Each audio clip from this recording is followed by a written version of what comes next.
Friend Bible என்னோடு Bible என் guide தான். தம்பி பைபிள் என் ஃப்ரெண்டு பைபிள் என்னோடு பைபிள் என் கைடு தான்.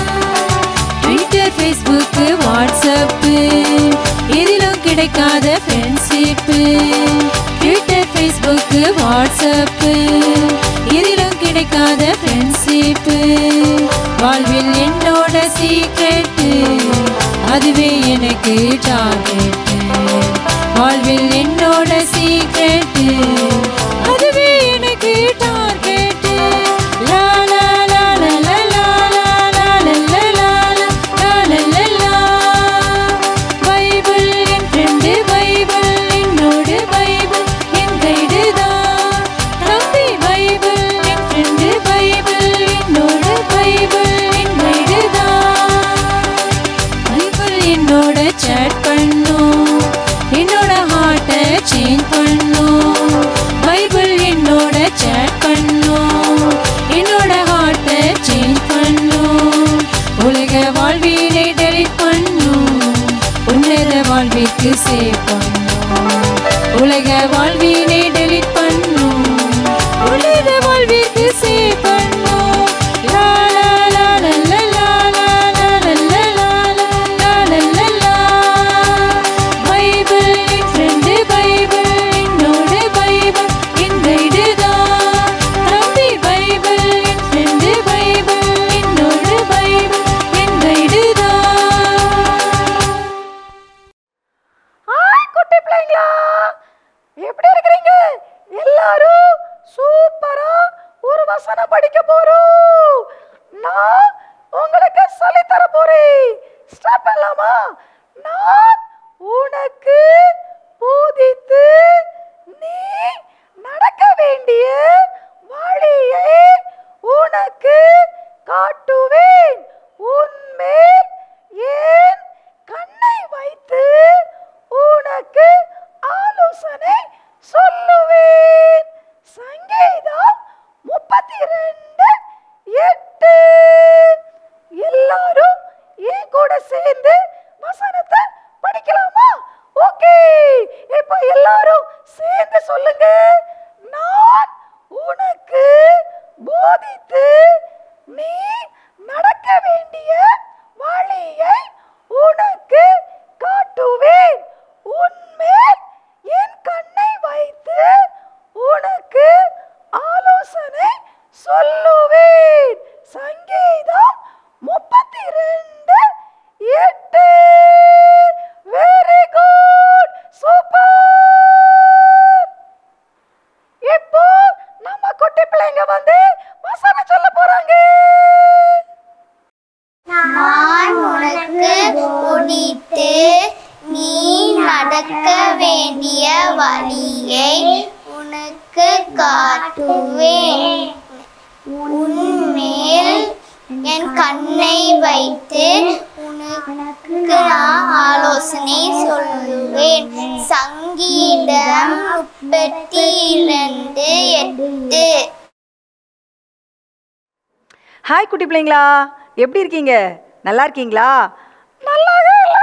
என்னது நல்லாவே இல்லையா? குட்டி பிள்ளைங்களாம் ரொம்ப சூப்பராக இருக்காங்க, அப்படி தானே? நீங்கள்லாம் நல்ல பிள்ளைங்க தானே? ஆமாம், நீ மட்டும் ஏன் நல்லாவே இல்லைன்னு சொல்கிற? அக்கா, சொல்லு சொல்லு. நீ மிஸ்ஸிட்ட திட்டு வாங்கினேன். மிஸ்ஸிட்ட திட்டு வாங்கினியா? அதுதான் நல்லாவே இல்லைக்கா, கஷ்டமாக இருக்கு. ஓ, மிஸ்ஸிட்ட திட்டு வாங்கினியா? பிள்ளைங்களா, நீங்களாம் மிஸ்ஸிட்ட திட்டு வாங்கினீங்களா? பார்த்தியா, எங்கள் பிள்ளைங்கள்லாம் மிஸ்ஸிட்ட திட்டே வாங்க மாட்டாங்க. ஹோம் ஒர்க்லாம் சூப்பராக பண்ணிடுவாங்க, அப்படி தானம்மா? ஆமாம், நீ மட்டும் எதுக்கு மிஸ்ஸிட்ட திட்டு வாங்கின? அது வந்து என்னது? அது வந்து அந்த என்ன வந்து? அண்ணா, நீ ஹோம்ஒர்க் பண்ணவே இல்லை. ஹோம்ஒர்க் பண்ணவே இல்லையா? ஹோம்ஒர்க் பண்ணாட்ட மிஸ் திட்ட தானே செய்வாங்க. எல்லாரும் ஹோம்ஒர்க் பண்ணியிருக்காங்க, நீ மட்டும் ஏன் ஹோம்ஒர்க் பண்ணலை? உன் ஃப்ரெண்டு வீடியோ காலில் பேசிக்கிட்டே இருந்தான். உன் ஃப்ரெண்டு வீடியோ காலில் உன்ட்ட பேசிக்கிட்டே இருந்தாளா? ஐயோ, வீடியோ காலில் பேசிக்கிட்டே இருந்து உன்னை படிக்க விட மாக்கிட்டாளா? சொல்லு. அவ மட்டும் ஹோம்ஒர்க் பண்ணிட்டு வந்தா. ஓ, அவ மட்டும் ஹோம்ஒர்க் பண்ணிட்டு வந்துட்டாளா? நீ ஹோம்ஒர்க் பண்ணல? மிஸ், என்ன ஓ உன்னை திட்டுனாங்களா? திட்டவே இல்லை. அப்படியா? பாத்தியா, இப்படி தான் நிறைய ஃப்ரெண்ட்ஸ் இருக்காங்க. வீடியோகளில் பேசுகிறேன், ஃபோனில் என் ஃப்ரெண்ட்ஸ்கிட்ட சேட் பண்ணுறேன்னு சொல்லி, குட்டி பிள்ளைங்களா நீங்கள் கூட வீடியோகளில் உங்கள் ஃப்ரெண்ட்ஸ்லாம் பேசிகிட்டே இருக்கீங்கல்ல, டைம் எல்லாம் நீங்கள் வேஸ்ட் பண்ணிடுறீங்க. ஆனால் உன் ஃப்ரெண்டு பாரு ஹோம்ஒர்க் பண்ணிவிட்டு நான் அடுத்த நாள் மிஸ்ஸில் திட்டுவாங்க வந்துட்டால, எனக்கு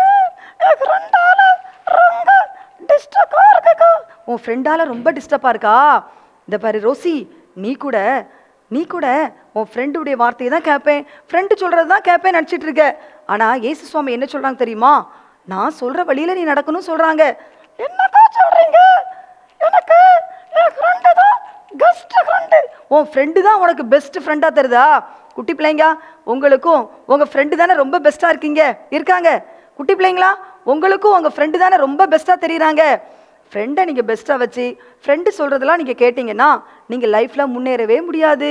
அப்படியாக்கா? என் ஃப்ரெண்டு திட்டிக்கிட்டே இருக்காக்கா, அவள் சொல்கிறத கேட்கணும். அப்படியா? அவள் சொல்கிறத கேட்கணும்னு சொல்லி ஒன்றை பார்த்தியா ஹோம்ஒர்க் பண்ண விடாம ஆகிட்டா. இன்றைக்கி கூட நிறைய பிள்ளைங்க ஃப்ரெண்டு சொல்கிறா, அல்லது எனக்கு ரொம்ப க்ளோஸ் ஃப்ரெண்டு தான், அவள் சொல்கிறதா நான் கேட்பேன்னு சொல்லி ஃப்ரெண்டு சொல்கிறதுக்கெலாம் நீங்கள் ஓகேன்னு சொல்லிட்டு இருக்கீங்கல்ல. ஏசப்பா சொல்கிறத என்னைக்காவது நீ கேட்டிருக்கியா? ரோசி, ஏசப்பா சொல்கிறத என்னைக்காவது நீ கேட்டிருக்கியா? குட்டி பிள்ளைங்களா, நீங்கள் கேட்டிருக்கீங்களா? இல்லையா? ஏசப்பா சொல்கிறத நீங்கள் கேட்டதே இல்லையா? ரோசி, நீ கேட்டிருக்கியா? அக்கா, ஏசப்பா சொல்லுவாங்களா? ஆமாம், ஏசப்பா டெய்லி பேசுவாங்க. பைபிள் வசனத்தின் மூலமாக பேசுவாங்க. தெரியும். உன் கூட என்னைக்காவது ஏசப்பா பேசியிருக்காங்களா? ஏசப்பா சொன்னதை என்னைக்காவது நீ கேட்டிருக்கியா? கேட்கல. ஃப்ரெண்டு சொல்றதான் கேட்டிருக்க. சரி, அம்மா அப்பா சொல்றதா என்னைக்கா கேட்டிருக்கியா? கேட்கவே மாட்டியா? பிள்ளைங்களா, நீங்களும் அம்மா அப்பா சொல்றதை கேட்க மாட்டீங்களா? ஃப்ரெண்டு சொல்றதான் கேட்பீங்களா? குட்டி பிள்ளைங்களா, இன்னைக்கு நீங்கெல்லாம் ஒரு தீர்மானம் எடுக்க போறீங்க. ஏசப்பா நீங்க சொல்றத நான் கேட்பேன் ஏசப்பான்னு சொல்லி காலையில எழும்பி ஏசப்பா கூட டெய்லி நீங்க பேச போறீங்க. அப்பதான் ஏசப்பா உங்க கூட பேசுவாங்க. ரோசி, நீ காலையில ஏசப்பா கூட இன்னைக்கு பேசுனியா? நான் பேசவே மாட்டேன். ஓ, பேசவே மாட்டியா? இன்னையிலிருந்து ஏசப்பா சொல்றத கேளு. ஏசப்பா என்ன சொல்லுவாங்கன்னு கேட்கியா? ஏசப்பா இப்படி ஃப்ரெண்டு சொல்றதெல்லாம் கேளுன்னு சொல்ல மாட்டாங்க. தப்பான உபதேசம், உன் ஃப்ரெண்டு சொல்ற தவறான கருத்தெல்லாம் நீ கேட்கக்கூடாது. ஏசப்பா பைபிள்ல என்ன சொல்றாங்களோ அதை தான் உனக்கு சொல்லி தருவாங்க. ஏசப்பா இன்னைக்கு கூட அழகா வசனம் படிச்சீங்கல்ல. ஏசப்பா ஆலோசனை கொடுக்குறவங்க, சரியான பாதையில உன்னை நடத்துறவங்க. ரோசி, சரியான பாதையில நீ போகணும்னு சொன்னா உன்னை சரியா கைட் பண்றது ஜீசஸ் ஒருவர் மட்டும்தான்.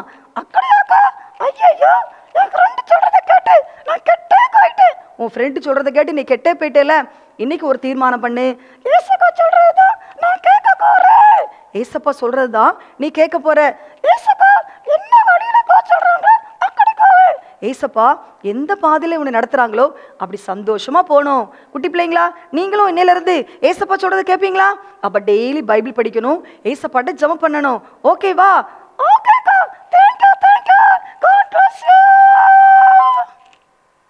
ஹலோ தம்பி தங்கச்சி, நல்லா இருக்கிறீங்களா? உங்களெல்லாம் அந்த ப்ரோக்ராம் மூலமாக பார்க்குறதுல ரொம்ப சந்தோஷம். ஐயா அங்கே பாருங்க, நம்மளெல்லாம் பின்தொடர்ந்து வராங்க. எல்லா ஜனங்களும் அப்படியே திரும்பி பார்த்தாங்க. பின்னால் பார்த்தா நிறைய ரதங்கள், குதிரைகள், இராணுவ வீரர்கள் எல்லாம் அப்படியே துரத்துக்கிட்டே வராங்க. உங்களுக்கு தெரிஞ்சிருக்கா? ஆமாம், யாரை துரத்துக்கிட்டு வந்தாங்க? இஸ்ரவேல் ஜனங்களை எகிப்திய நாட்டு ராஜா பார்வோனும் அவனுடைய இராணுவ வீரர்களும் துரத்துக்கிட்டே வராங்க. காரணம் என்ன தெரியுமா தம்பி? ஆமாம், ஒரு தம்பி கை தூக்குறாப்புல, அவனுக்கு தெரியும். ஆமாம், பாருங்க, அந்த இஸ்ரவேல் ஜனங்கள் எகிப்து நாட்டில் சுமார் 430 வருஷம் அங்கே இருந்தாங்க. 430 வருஷம் அந்த எகிப்து நாட்டு மக்களுக்கு அடிமைகளாக அவங்களுக்கு வேலைகளை செஞ்சுக்கிட்டு இருந்தாங்க. அங்கே இருக்கிற பார்வோன் மன்னனுக்கு, அங்கே இருக்கிற அமைச்சர்களுக்கு, அங்கே இருக்கிற இராணுவ அதிகாரிகளுக்கெல்லாம் அடிமைகளாக இவங்க இருந்தாங்க. இப்போ ஆண்டவர் இஸ்ரவேல் ஜனங்களை மோசே அண்ணன் மூலமாக அந்த நாட்டில் இருந்து அவங்களுடைய சொந்த தேசமாகிய கானான் தேசத்திற்கு கொண்டு போவதற்கு அவங்களுக்கு வாக்குத்தத்தம் பண்ணின அவங்களுடைய முற்பிதாக்களாகிய ஆபிரகாம், ஈசாக்கு, யாக்கோப்பு அவங்களுக்கெல்லாம் கொடுப்பேன்னு சொல்லியிருந்த அந்த கானான் தேசத்துக்கு கொண்டு போவதற்கு ஆண்டவர் இந்த எகிப்து நாட்டிலும் 10 விதமான வாதைகள் மூலமாக அந்த ஜனங்களை வெளியில் கொண்டு வந்தார். பாரு தம்பி தங்கச்சி, ஒரு சில நாட்கள் தான் ஆகிருக்கும். அதுக்குள்ள ராஜாவுக்கு ஐயோ அங்கே இருக்கிற பிரபுக்களுக்கெல்லாம் ஐயோ எல்லா மக்களும் நமக்கு இத்தனை வருஷம் அடிமைகளாக இருந்தாங்க, அந்த இஸ்ரவேல் மக்கள் நமக்கு அடிமைகளாக இருந்தாங்க, இப்போ நம்மளை விட்டுட்டு போயிட்டாங்களே, எப்படியாவது அவங்கள பிடிச்சிடணும், எப்படியாவது அவங்கள பிடிச்சு கொண்டு வந்துடணும்னு சொல்லி ராஜா, பிரபுக்கள், மந்திரிமார் எல்லாரும் சேர்ந்து சுமார் 600 ரதங்கள், குதிரை வீரர்கள், போர் சேவகர்கள் எல்லாரும் சேர்ந்து இவங்களை பிடிக்கிறதுக்காக வந்தாங்க. பார்த்தீங்கன்னா பயங்கரமான ஒரு சூழ்நிலை. இப்போ இஸ்ரவேல் ஜனங்கள் பின்னால் பார்த்தா, பின்னால் ராஜா பார்வோன் ராஜா, அவனுடைய இராணுவம், அவனுடைய சேனைகள் எல்லாம் துரத்துக்கிட்டு வராங்க. முன்னால் பார்த்தா செங்கடல். பைபிளில் வசனம் சொல்லுது, யாத்திராகமத்தில், இந்த இஸ்ரவேல் புத்தர் இந்த சூழ்நிலையில் கர்த்தரை நோக்கி கூப்பிட்டார்கள். தம்பி தங்கச்சி, நம்முடைய வாழ்க்கையிலும் அடுத்து என்ன செய்வோம் அப்படின்னு நம்ம நினைக்கும் போது, ஏசப்பாவை நோக்கி கூப்பிடும்போது ஆண்டவர் நமக்கு என்ன செய்வார்? உதவி செய்வார். இஸ்ரவேல் ஜனங்கள் ஆண்டவரை நோக்கி கூப்பிட்ட உடனே ஆண்டவர் மோசையை பார்த்து சொன்னார், மோசே நீ என்ன அமைதியாக இருக்கிற?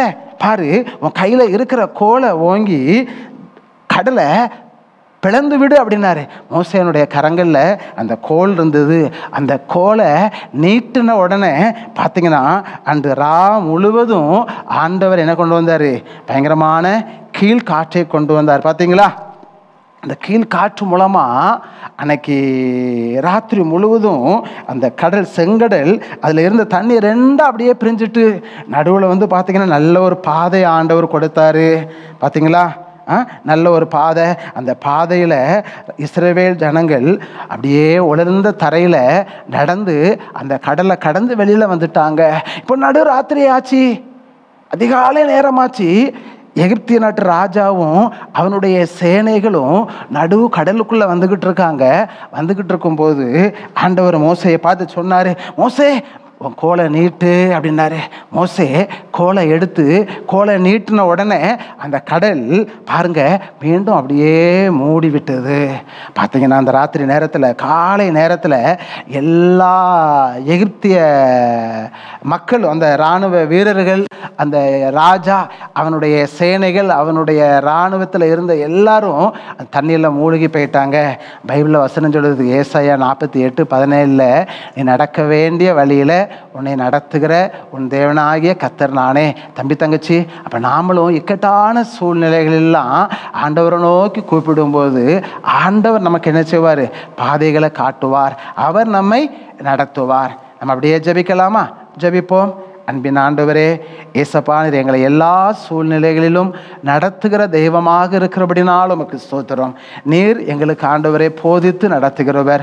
நீர் எங்களை நடத்துங்க ஏசப்பா. நாங்கள் எல்லா இக்கட்டான சூழ்நிலைகளிலும் உம்மை நோக்கி கூப்பிட கிருபை தாங்க. இயேசுவின் நாமத்தில் ஜெபிக்கிறோம் பிதாவே, ஆமேன். அன்பானவர்களே, உங்கள் ஜெப தேவைகளுக்கும் மேலதிக விவரங்களுக்கும் தொடர்பு கொள்ள வேண்டிய எங்கள் முகவரி: சகோதரர் பி. பொற்செல்வன் ஆசீர், கிருபையின் ஊழியங்கள், ஆபிரகாம் நகர், பெரிய நாயகபுரம், தூத்துக்குடி 628101.